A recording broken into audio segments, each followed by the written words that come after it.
It was said that attention is the currency of social media. It seems that everybody, users, influencers, organizations, and even news media, strive to seize as much attention as they can. For news organizations, getting users' attention to news posts is crucial. The number of likes, comments, and shares, which is called audience matrices, determine the fate of news posts. Will people see it, read it, or rather will it drown in the sea of information available online? This happens because social media algorithms push content high in engagement to more users, while content that scored low on engagement is less likely to be pushed to users' feed. One of the common tactics adopted by news editors in order to gain users' attention is clickbait headlines.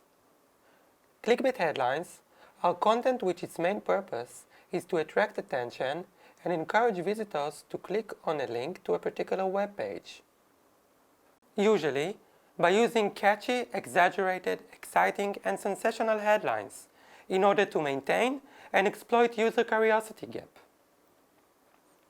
Editors use clickbait to get more clicks and engagement, but many see clickbait as an unethical tactic.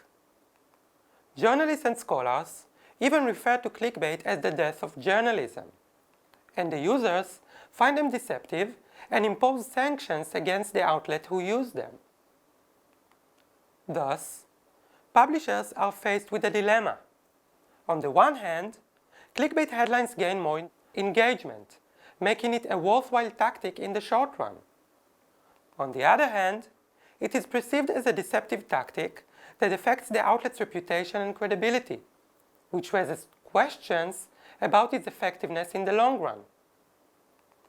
This inherent balance between short and long-term processes makes clickbait an interesting case study, through which the influence of audience engagement with publishers can be investigated. Can changes and adaptations on both users' and publishers' side be identified? If users actually hate clickbait, can we see a learning curve? Do users learn over time to identify clickbait and turn away from their publishers? Do editors, in turn, react to users' behavior and learn from it?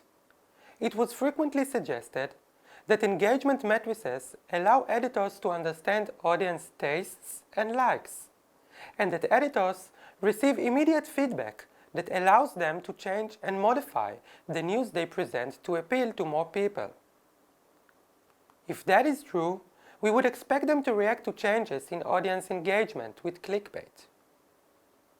To examine these questions, we use approximately 1 million Facebook posts published by 35 English-speaking news outlets beginning in 2017 till 2019.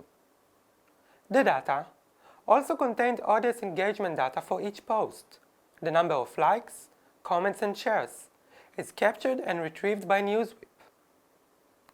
In order to detect the clickbait in our data, we relied on an automatic tool and adopted a clickbait detection algorithm which was submitted to the 2017 Clickbait Challenge. Although the winning algorithm was validated and tested as part of the challenge, we carried out further validation using 4 human coders to ensure a high validity of the automatic processing step. In addition, our analysis controlled the time of day in which the post was posted and the publisher's characteristics.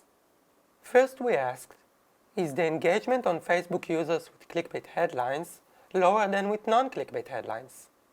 We hypothesized that over the tested period, Facebook users' engagement with clickbait headlines decreased.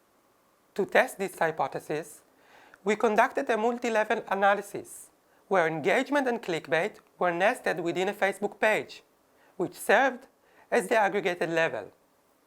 The advantage of such models is that they offer full control for variance between publishers, thereby eliminating many of the possible alternative explanations. Our preliminary results show that the level of engagement with clickbait posts is lower across all measures, likes, comments, and shares, and that it decreases over time. However, the differences over time, although significant, are rather small. Clickbaits are only responsible for a 5% change. For the most part, differences in engagement had to do with the publishers.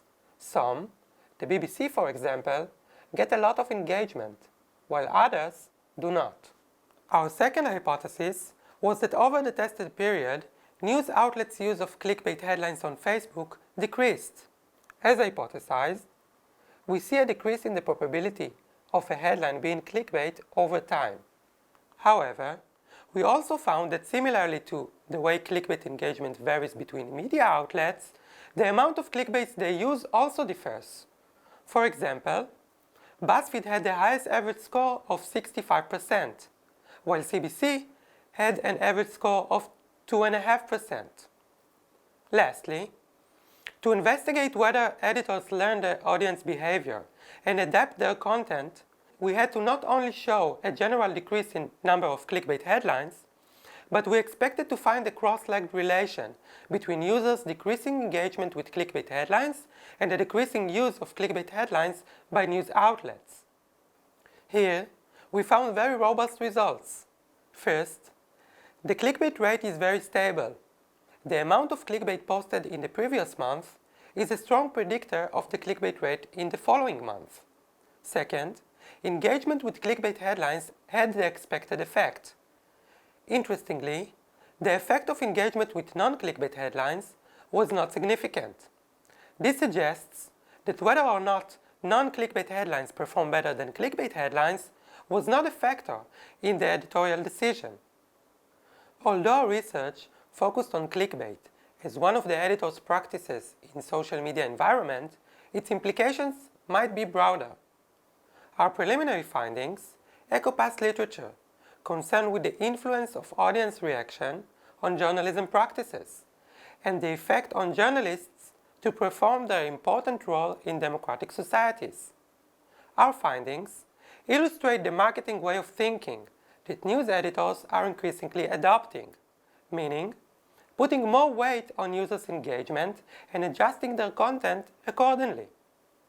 This way of thinking might lead to positive effects, such as decreasing the use of clickbait and misleading headlines. But, at the same time, it might lead to negative effects, such as avoidance of publishing newsworthy articles if they do not gain users' engagement. Thank you very much.